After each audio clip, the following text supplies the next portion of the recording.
Hi, everyone, and welcome to another episode of Secure Your Strategy. And with me today, I have Jane Franklin. And Jane, go ahead and say hello. Hi. I was going to go hi. No. Hey, it's okay if we wave to each other. People will see this, the video version, if they want to watch it. But other than that, for those that aren't, seeing the video, we are waving to each other. But Jane, thank you for joining with me today. And for those that are not aware, she also wrote this book called Insecurity. And I remember back in 2018, it was in my first year joining cybersecurity. And I was just going through a rough patch of where is diversity here in this industry. And I wanted to understand, why was I feeling so, I have no words to describe it. You just felt like every single waking moment, you wish that you were silent and quiet in the room, because otherwise you will face shame. And I felt very much alone and isolated. This was before I started networking and learning about all these several great nonprofits that help women in this industry. And I remember going on Amazon looking for anything that I could read about, so I would know what is going on, and if it's just in my head, or is this actually happening in real life to other women too. And I remember there was only one book about it, which was this book right here, if you can see in the video, but if not, I will describe it to the podcast listeners. It is a gray silverish book that says Insecurity: Why a Failure to Attract and Retain Women in Cybersecurity is Making Us All Less Safe.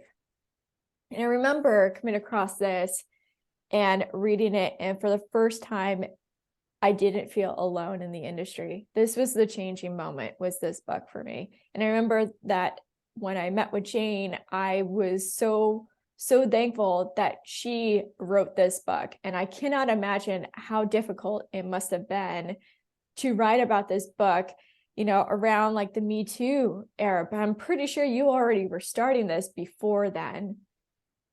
Yeah, probably. Yeah. That book happened as an accident. And what was really interesting was, after I wrote it, because really it was a research project. I didn't realize that, I was just doing something that I stumbled across and really thought, well, I want to share my view initially, on a blog, and then it became a book. But I really wanted to help the industry, and I wanted to help women especially, but I didn't realize how alone women felt until after the book was published and women came to me and said, just as you did, I don't feel alone anymore. And it was really quite shocking to me just how alone women felt. So I really enjoyed researching that book, and it really was a research project, so I had to read there are 200 data points in that book, and some of those data points might be 90-page, research papers, so I was not only creating new data, but also going out and looking, well, what does exist right now? What is the situation? Talking to women, talking to men, and lots and lots of people to hear their view and get their experience, as well as tell stories, my experience and what I'd gone through, mostly as an entrepreneur, and then to delve into some of the research and join it, just a few things up.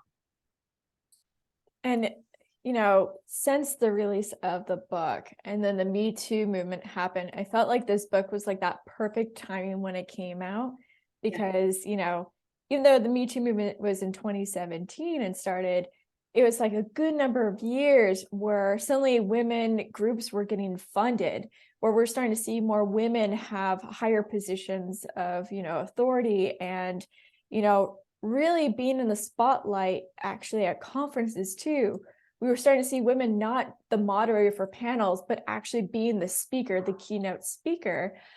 And then now we go through a pandemic, and then through the pandemic, it seemed like a lot of women in our space just felt suddenly isolated, alone again, where they felt like they were taking on too much, and the burnout rate was so much higher.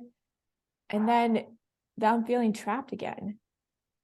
Yeah, I mean, right now, I think it's really, really bad. You know, we kind of got through the pandemic, and there's just so much burnout, and women.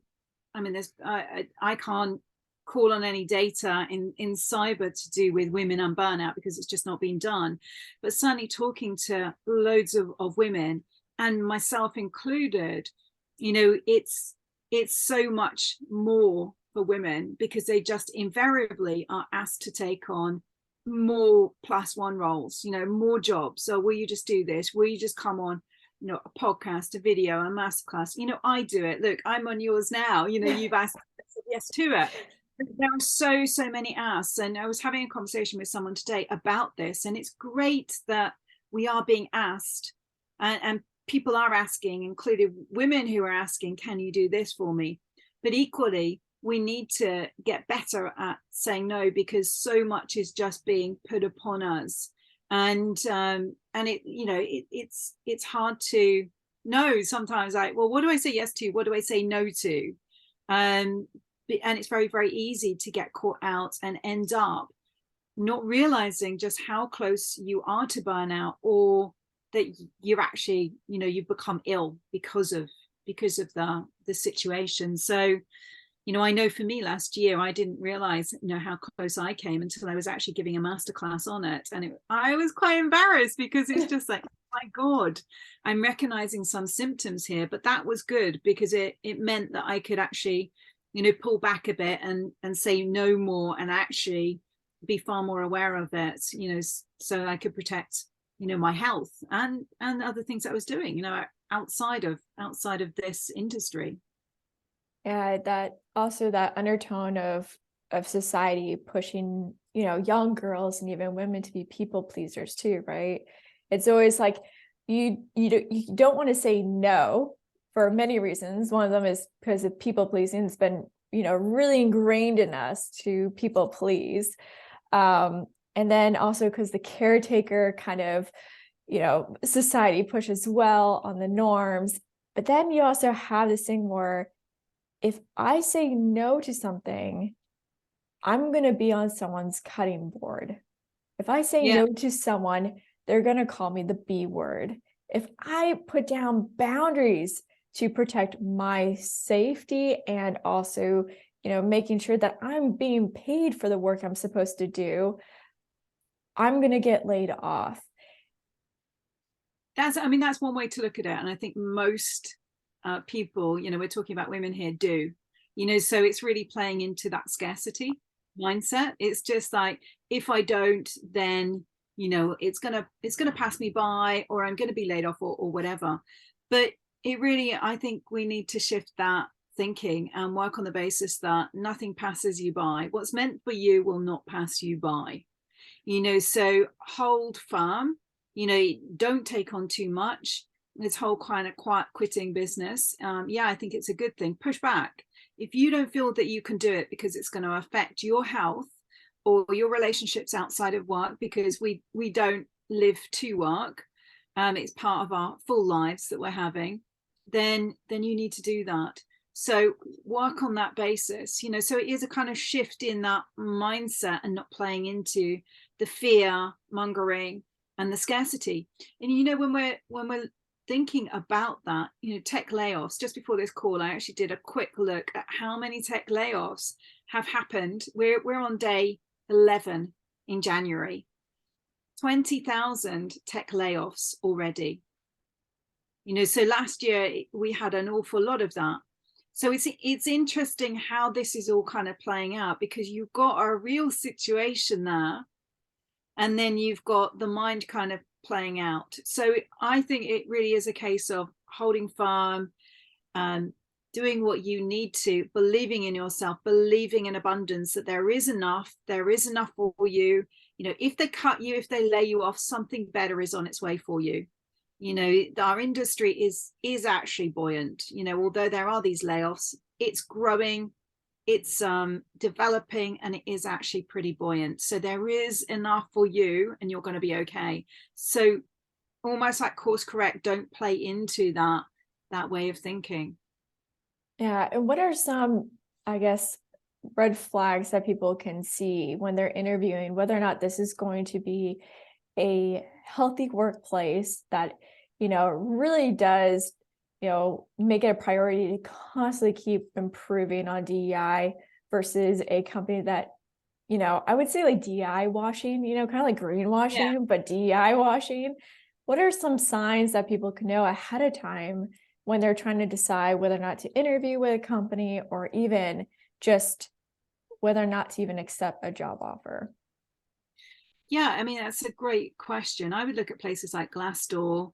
I would try connecting with people and asking them, what it's really like, because a company can give a great image, the perception, that they're on it and it's a fantastic place to work, just from their websites and their marketing information and things like that. So I would ask around and look on Glassdoor, and yeah, maybe even speak to some of the people at that organization if you can. I mean, sometimes that's available for you. Usually it is if you are more of a leader or moving into an executive position, then that is usually there. But aside from that, yeah, it's really hard to know what it's like. But one bit of advice I would give is, when you do start a job, you might not want to put, if you're able, your position on LinkedIn, because if you do get in there and find out that it's not the right place for you, that it's absolute BS as to what they've told you, it's absolutely dire, then no one needs to know about that kind of, your next job role at that company. Yeah. So kind of like limiting the damage, the risk.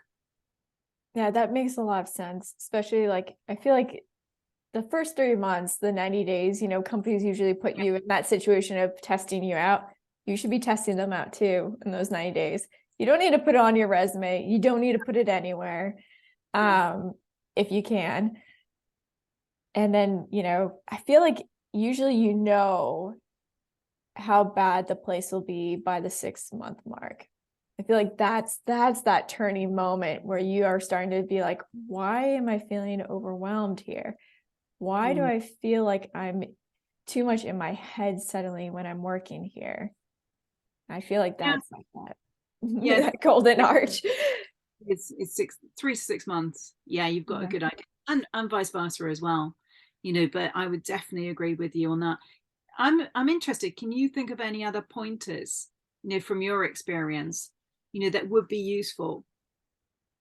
Yeah. I know in interviewing, a good question to always ask is like, not only do you ask who would be your future manager, like what's your style like when managing and leading people, and what are some of the things that you're constantly working on to improve of yourself by being a leader, but also to ask those that would be working on your team that you'd be working closely with, asking them like, what is the leadership style on the team?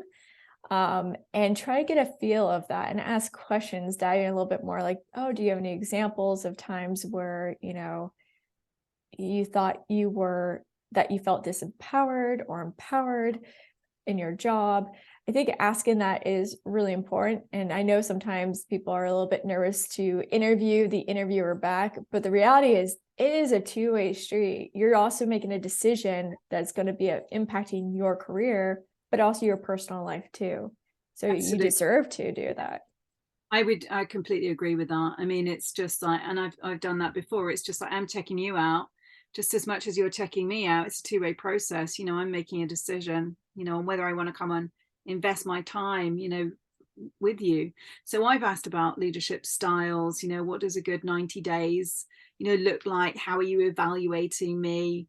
What are your weaknesses? So I've done quite a lot of the interviewing of checking them out before I make that next step. And of course, the other thing that you can do as well is you can ask about attrition rate. If they know it, if they'll give you, an honest answer. How many women are leaving your company? how many women are joining, what are the figures, because those figures can be massaged to tell a great story. What are the percentages of tech women joining? If you're a technical woman joining the organization, what are they, as opposed to all kind of like levels and roles being added up together, which is usually what's done. It's like marketing, sales, operations, HR, anyone. You just like increasing the numbers, making it look sometimes much better than it is. So I would always ask about the technical numbers and the attrition as well. Yeah, absolutely on that. I remember one time I did ask that question in an interview when someone kind of was just like, why are you asking me about these statistics? And I'm like, Yeah. well, I just want to make sure it's a welcoming environment and that there's opportunities of growth there. I mean, it may not be perfect now, and that's okay, but at least constantly keep wanting to work on it. That's what I would love to see.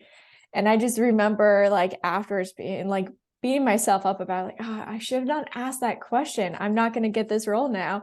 But then at the end of the day, it worked out in so many ways, because if they have a problem with you asking such questions, that means it's not going to be a good place. That means they got defensive when they should have been there to support, to answer.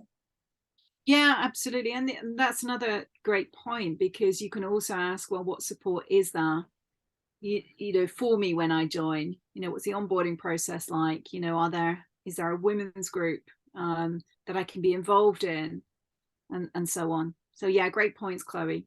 No, great points, Jane. I mean, like, you literally wrote the book on this. But you also have been going into a new passion, which I remember when we chatted back in December, I was so enthusiastic to see that there's another person finally talking about sustainability, because it's such a taboo for so many years to talk about in our industry, because like climate change. No, Yeah, that's too left. Why are you bringing up leftist, but stuff? And I'm really, just like, how is this leftist? It's facts. These are all facts. This is reality. This is happening right now. yeah. I mean, the situation is horrific.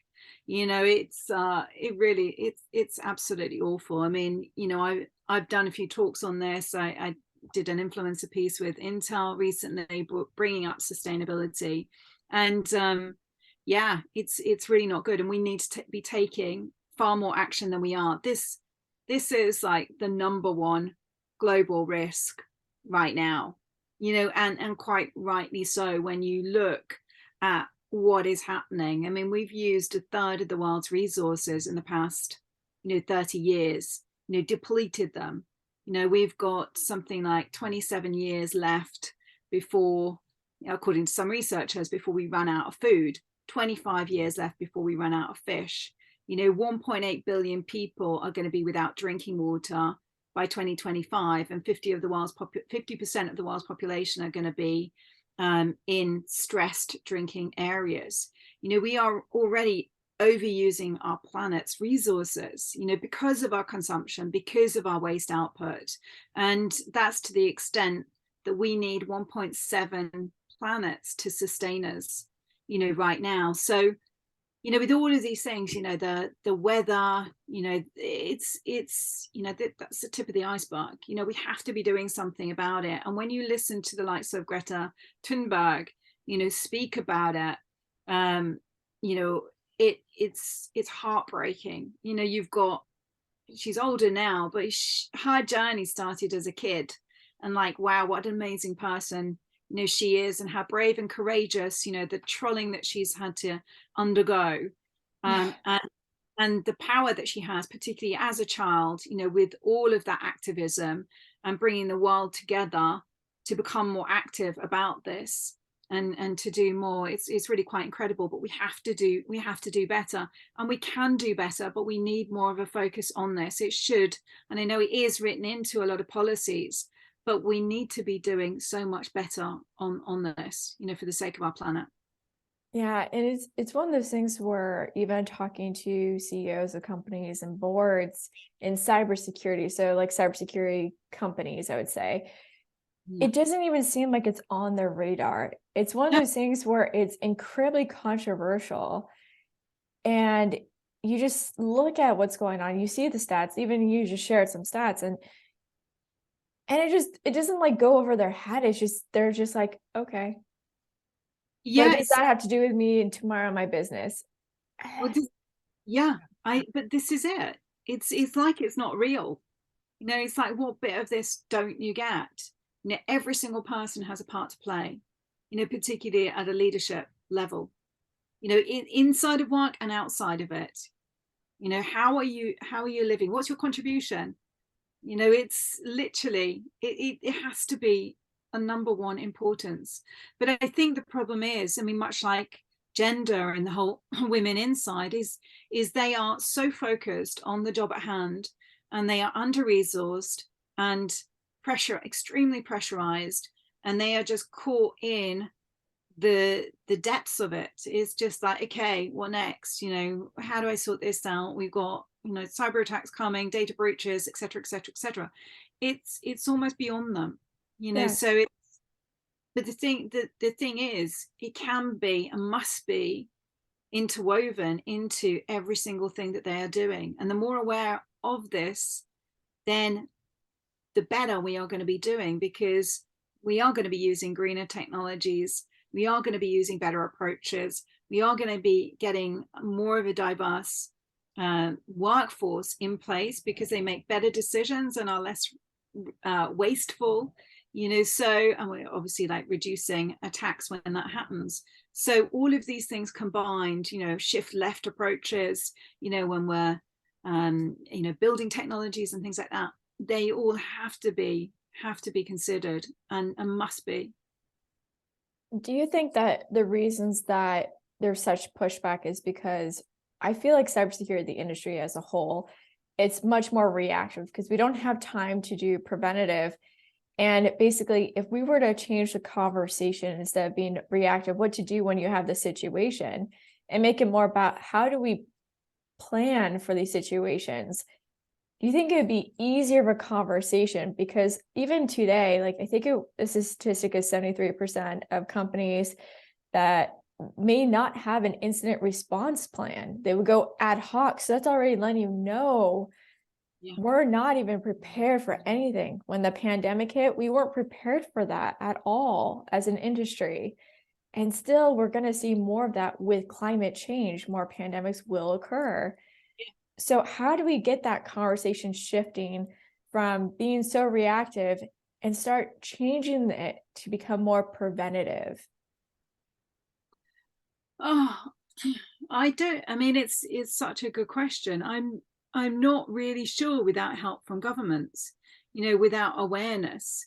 And also, I think companies need to have, and some do, those targets. It has to come from the top. The fish rots from the head down. So it's got to come from the top.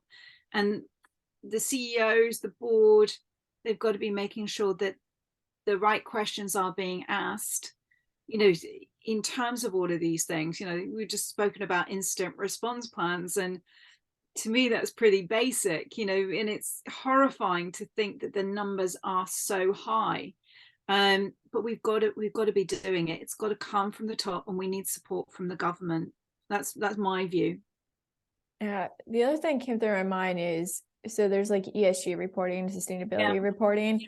For those who aren't aware, ESG stands for environmental, social, and governance. And basically, if you were in finance, you put out these sustainability reports, especially if you're in the EU, it is part of the law now to put them out there.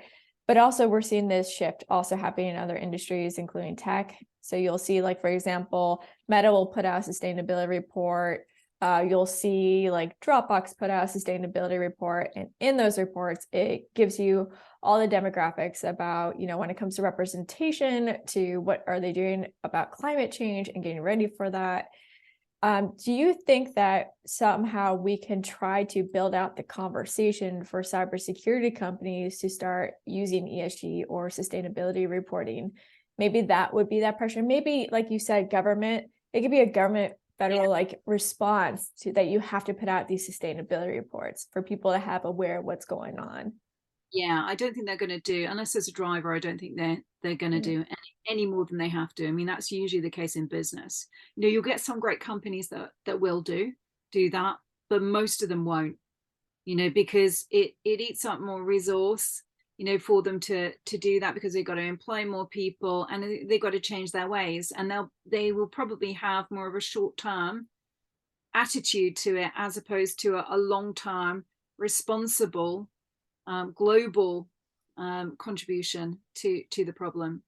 Yeah. And you know, if we think about cybersecurity as well, the other thing that I think really needs to be mentioned is just the tenure of security leaders, you know, which is low. So, you know, in terms of making these changes and things like that, you know, if we know that on average a leader, a security leader, is staying in their jobs for 2 years, you know, 22 months, I think, or less than 2 years, then how can they actually make real change within that? It's just churning the whole time. Someone new comes in, they get in, have a look at the situation, put a plan together, and then like how they're off. And again, it's just like repeat. Someone else will come in and they'll put their view and then they'll go. So we're not making as much progress as we need to because of that environment. And when you compare it to like a CEO's average tenure is 4 to 5 years. You know, so that's twice, you know, twice the tenure of a security leader. So it's Yeah. like, what's going on? You know, why is that? How can we make better progress?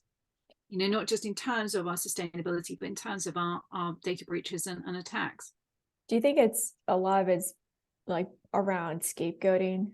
For example, like using someone saying it's their fault that this happened, because we see that happening all the time for CISOs. It's like even the CISOs like, hey, we need the following things, or hey, I need more funding on this, and they get denied. But then if something were to happen, even though they've told and shared the risks, they're like, no, we're not giving it to you. But now because you're going through it, you're going to be on the chopping block. You're going to get removed, and the blame is going to go on you that you weren't a leader enough for this. You weren't good enough for this. When in reality, it seems like a scapegoat situation because the people that should be responsible are the ones that were ignoring the risks in the first place. So I do think that has a lot to do with that. I really do. I really do. Yeah. What is the one thing that you hope that this year in 2023, because we just started 2023, that you want to see in conversations more than ever before this year? Ooh. Well, in conversations, it's more, I want to see more action being taken. You know, so I'm a little bit tired of conversations, you know, particularly on the gender aspect. It's like, I'm done with that. We spent like 7 years, a decade longer talking about this. And we are making progress, but it's so slow. And in my opinion, it's too slow. So all we seem to be doing is talking about it. You know, we need to take more action and real action, not just action that will satisfy effectively compliance, a report, you know, an ESG report or you know, a gender diversity report for a website or some other kind of asset. So I want to see action being taken rather than more talk, more conversations. You know, as far as I'm concerned, it's time to do. Let's get on with it. You know, we've been talking about this for too long. Let's just get on and do it. Yeah, it seemed like the gender thing was really taken up in 2018, where people were like, oh, we have to do better on this and taking actions and initiatives. But now things have, it's weird. It's kind of like switching around with Roe versus Wade being overturned in the US, the Amber Heard case. It seems like women now in our industry are becoming a little bit nervous in a sense that we're going back to how things were before the Me Too movement. Yeah, it's interesting. I also think that that's happening because people are getting fed up of it. Oh, here's another woman banging on about it. You know, so that whole complainer effect, you know, so I think that's one of the reasons why. And, you know, we've always had, you know, this, you know, we want to be doing the work that we do because we're the best person for the job, not because of our gender or we're meeting, a target, gender diversity target. So I think, we're becoming a little bit tired of it as well, and some of us are becoming even more cynical. Again, it's not really being talked about out there because there's a lot of fear. Well, I can't say that because I'm going to be reprimanded in my job, or it's going to affect my job, or might affect me getting clients or whatever. So there is a tiredness of it. Not again, it's boring, we've done that, and I think obviously like the repercussions and things like that. So I think it's time for a different, if we're having a conversation, it would be time for a different conversation.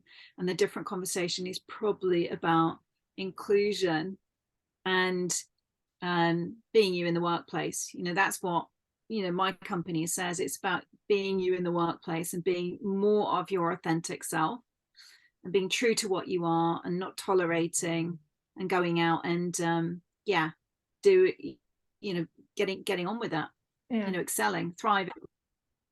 Not being seen as being difficult, right? It's always like, anytime you speak up, she's difficult. Anytime, like throughout history, women have always been labeled difficult when they're asking you for just the right to vote, the right to like have bathroom breaks and jobs. Like if you look through it, it's always been, she's difficult. And I think we're still dealing with that to this day. We really are. Yeah, difficult, abrasive, too demanding, too much hard work, too challenging. Again, it's like too much. We're either too much or we're not enough. Not technical enough or too technical. It's not good enough. So yeah, all of those things surround us. The seesaw effect. You're always trying to figure out, am I too much on this side or am I too much on that side? And then you get to a point in your life where you're like, I don't want to do this game anymore. I'm just gonna be myself. Yeah, this is it. You just kind of go, I was going to say something rude that way. Something very British, it's just like, and you just go like, and get on with it. Yeah. Well, yeah. Well, Jane, thank you so much for being on here today. It was lovely to have you. I look forward to having you back on in the future. And hopefully it'll be us revisiting this one and then talking about how people finally took action. Exactly. Thanks so much. Thanks, Jane. Bye.